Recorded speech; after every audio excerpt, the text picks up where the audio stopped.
बिस्मिल्लाहिर्रहमानिर्रहीम। अस्सलाम वालेकुम डियर 9th क्लास। आज हम करेंगे equilibrium and states of equilibrium. ठीक है बच्चे, तो लेट्स स्टार्ट। इक्विलिब्रियम करते हैं पहले। इक्विलिब्रियम क्या है? वो बैलेंस्ड कंडीशन जब किसी ऑब्जेक्ट पर लगाई जाने वाली तमाम फोर्सेस जो हैं उनका नेट हमारे पास किसकी इक्वल आ जाता है? जीरो की। यानी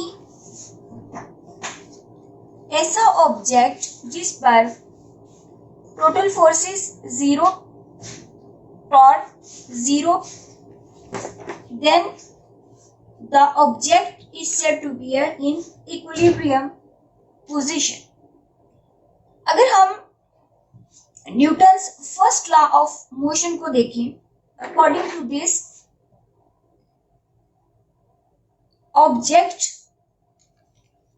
इन a state of a rest condition, कोई भी ऑब्जेक्ट रेस्ट में है, ठीक है, तो वो रेस्ट में ही रहेगा। कब तक? जब तक कोई भी एक्सटर्नल फोर्स उस पर अप्लाई न की जाए।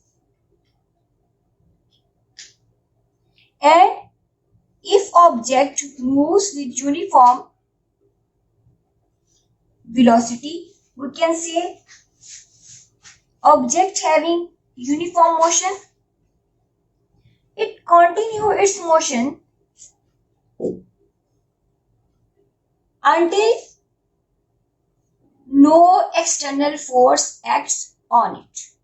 For example, एक बुक है जो एक टेबल पर पड़ी हुई है। अब इस पर एक फोर्स रिएक्शन की है और दूसरी डब्ल्यू की। डब्ल्यू डाउनवर्ड है और रिएक्शन जो है वो अपवर्ड। अब ये इन स्टेट ऑफ रेस्ट है कि नेट फोर्स जो है इसका रिजल्टेंट हमारे पास जो है that is equal to zero. एक पिक्चर है, उसको अगर हैंग करते हैं हम विद स्ट्रिंग, तो ये डाउनवर्ड इसकी वेट की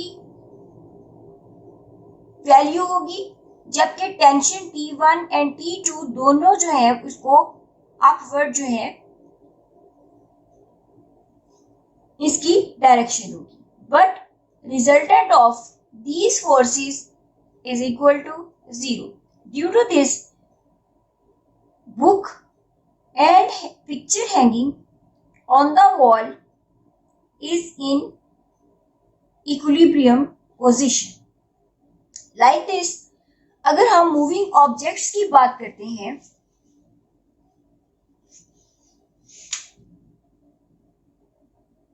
car moving with uniform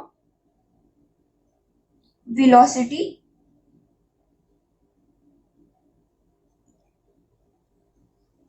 aeroplane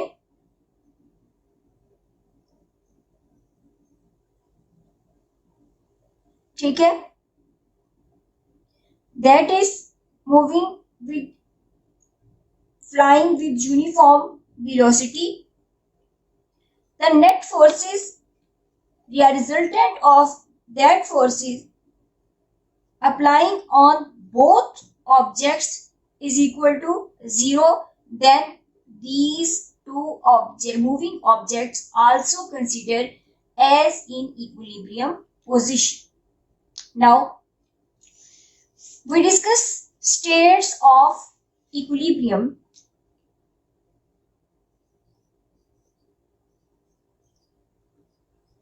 States of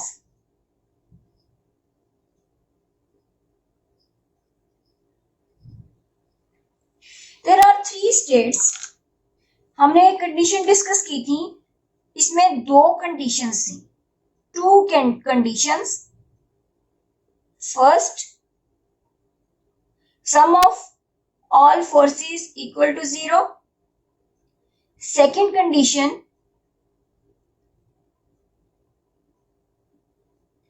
sum of all torque is equal to 0 acting on any object. Is it clear? Now अब हम जो है वो डिस्कस क्या कर रहे हैं बच्चे, states of equilibrium. There are 3 states. कौन कौन सी है जी? स्टेबल, शाबाश. Unstable, very good.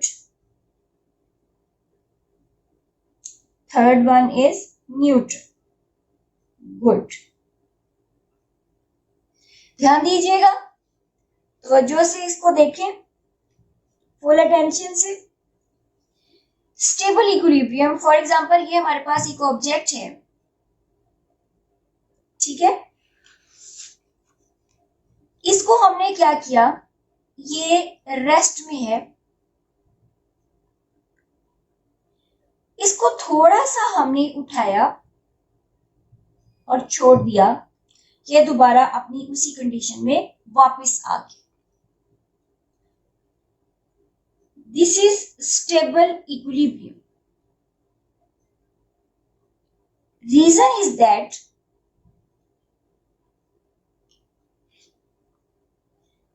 Stable equilibrium की सूरत में centre of gravity, for example ये हमारे पास जो डस्टर है, या हम कहते हैं कि ये बुक है, कोई ऑब्जेक्ट है, ब्लॉक है, इसका सेंटर ऑफ ग्रेविटी इस लाइन में एक्ट करे.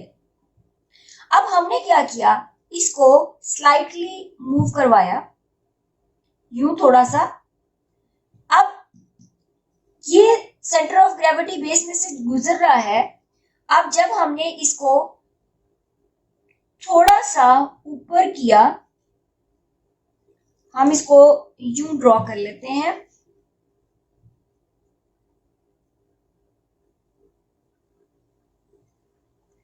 ये टेबल है,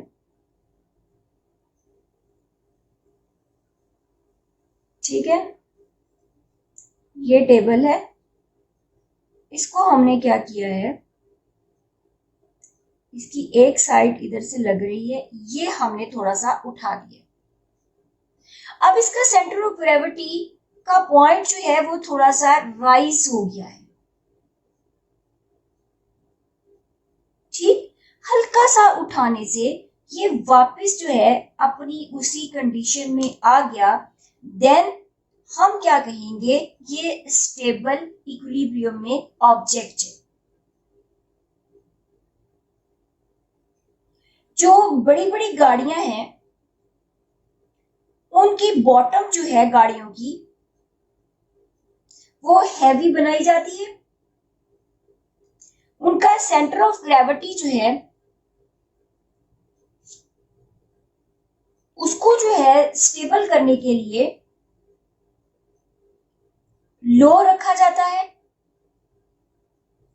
ताकि इन हैवी ऑब्जेक्ट जो है उनको इक्विलिब्रियम प्रोवाइड किया जा सके. तो हम स्टेबल इक्विलिब्रियम को जब डिफाइन बच्चे करेंगे तो कैसे करेंगे, a body or object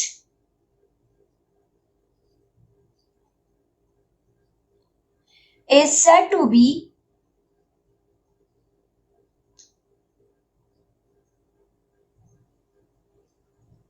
stable equilibrium if after slight tilt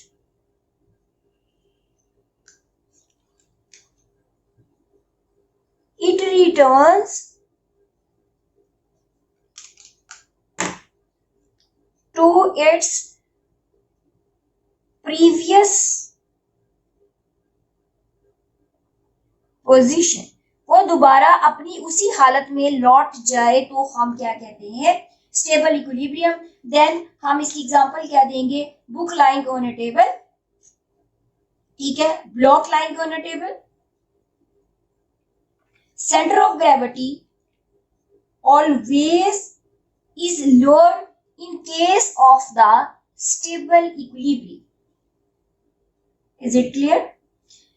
जब हम अनस्टेबल की बात करते हैं, फॉर एग्जाम्पल मेरे पास ये पेंसिल है, जब हमने इसको ऐसे रखा, ठीक, सेंटर ऑफ ग्रेविटी यू इसकी लाइन में से गुजर रहा है, बेस में से।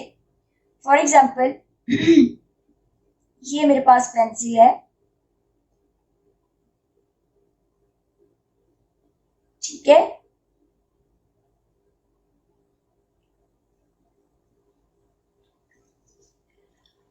ये इसका सेंटर ऑफ ग्रेविटी है, ये इसका क्या है, सेंटर ऑफ ग्रेविटी। अब हमने इसको थोड़ा सा टिप से टच किया और पेंसिल जो है वो ऐसे कुछ लुढ़क गई, ठीक। अब इसका सेंटर ऑफ ग्रेविटी देखिए जरा, पोजीशन इसकी चेंज हो जाएगी और ये टर्न लेकर करके क्या हो जाएगा, ये गिर जाएगा, दोबारा अपनी उस पोजीशन में ये पेंसिल नहीं आएगी। इसका सेंटर ऑफ ग्रेविटी अनस्टेबल की सूरत में eight highest position, eight highest position पे होता है। अगर हम इस पेंसिल को इसकी टिप से इस तरह से ड्रॉ करें, हम यूं भी इसको देख सकते हैं। फॉर एग्जाम्पल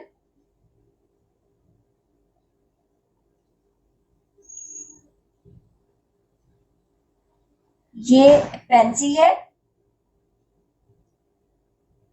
हमने इसको कुछ ऐसे रखा, ठीक, ये इसका सेंटर ऑफ ग्रेविटी है। जैसे ही हमने इसको थोड़ा सा मूव करवाया, स्लाइटली टिल्ट, देन क्या होगा, ये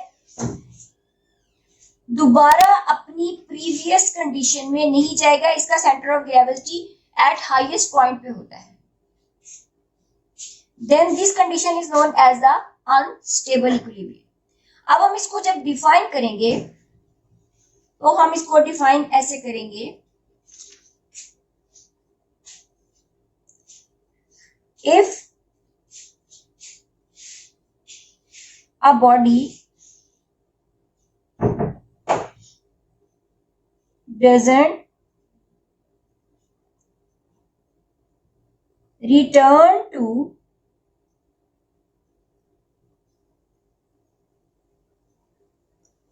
previous position when sets free after slightest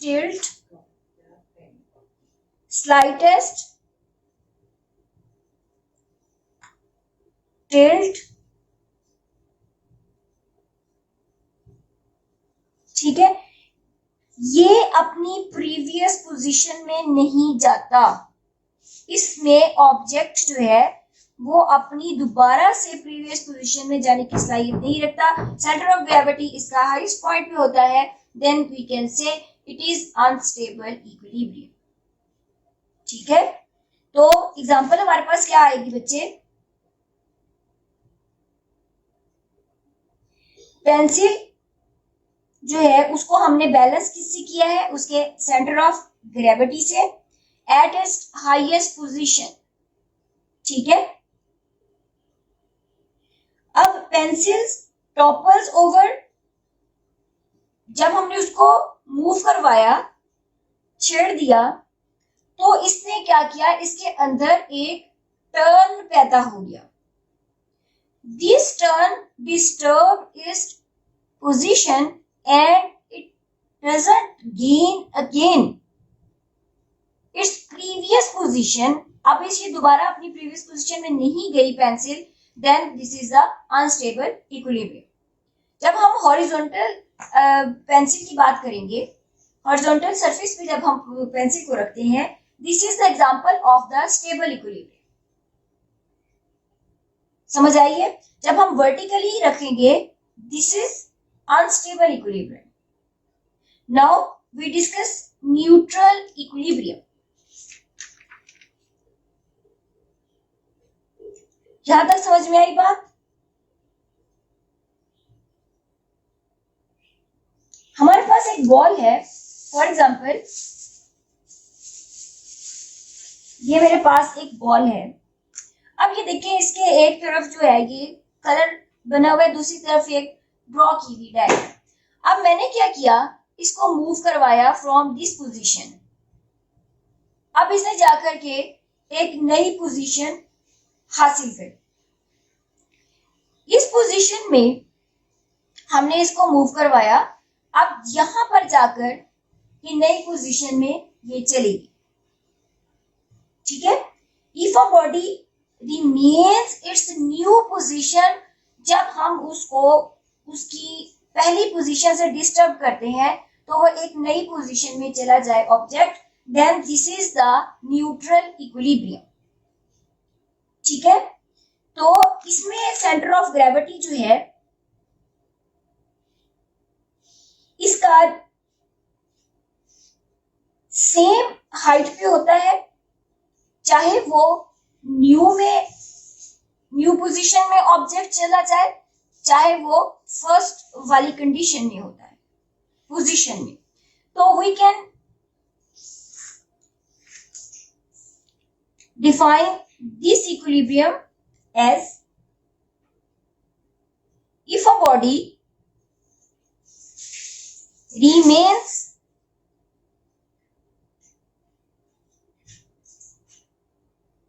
in its new position. क्या है ये? New position when disturbed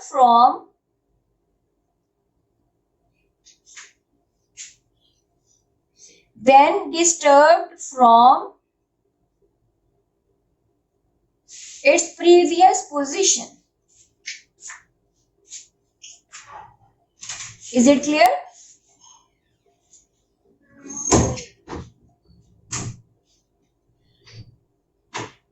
For example,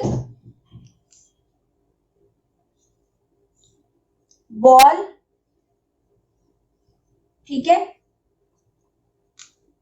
moving ball, या हम कहेंगे कि हम बॉल को मूव करवाते हैं.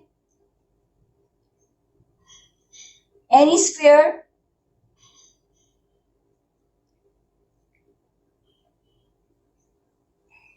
रूलर,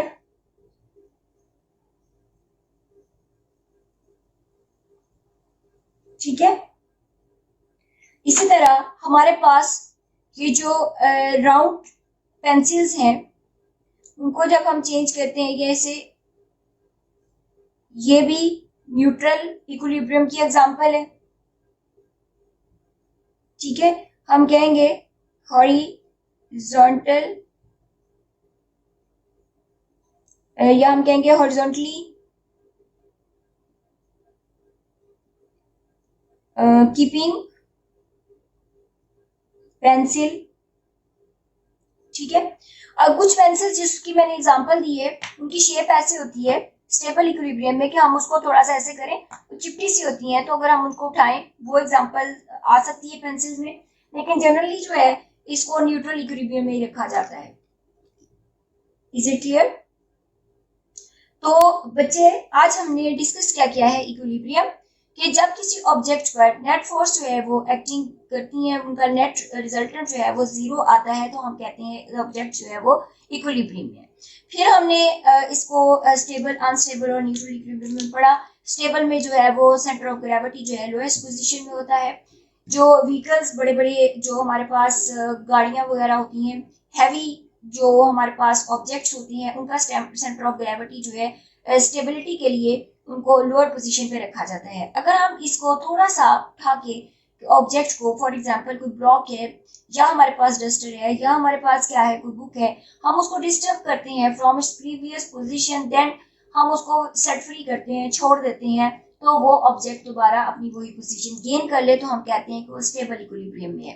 अनस्टेबल में क्या होगा कि जब हम उसको थोड़ा सा छूने के बाद, टच करने के बाद हम उसको छोड़ते हैं, तो क्या होगा, वो अपनी ओरिजिनल प्रीवियस पोजीशन में नहीं जाएगा। फॉर एग्जांपल हम टिप पर पेंसिल को रखते हैं तो पेंसिल जो है वो दोबारा अपनी पोजीशन गेन नहीं करती जब हम उसको वर्टिकली रखते हैं।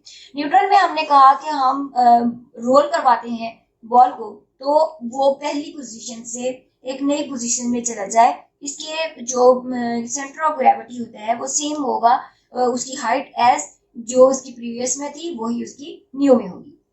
अब पेपर के पॉइंट ऑफ व्यू से जब ये पेपर में क्वेश्चन आता है, इन तीनों में से किसी दो का आपस में कंपैरिजन आता है, या डिफरेंस या कंपैरिजन, कुछ भी आएगा, एनी टू जो है उनको जो है लॉन्ग क्वेश्चन में डिस्क्राइब करना होता है। सम टाइम पूरा क्वेश्चन भी आ सकता है, लेकिन सम टाइम क्या होगा, एनी टू जो है उनको आपने स्टेट्स को डिस्क्राइब करना है। तो काइंडली ये आपने माइंड में रखना है बच्चे, keep in mind conditions of equilibrium दो है, कंडीशंस ऑफ इक्विलिब्रियम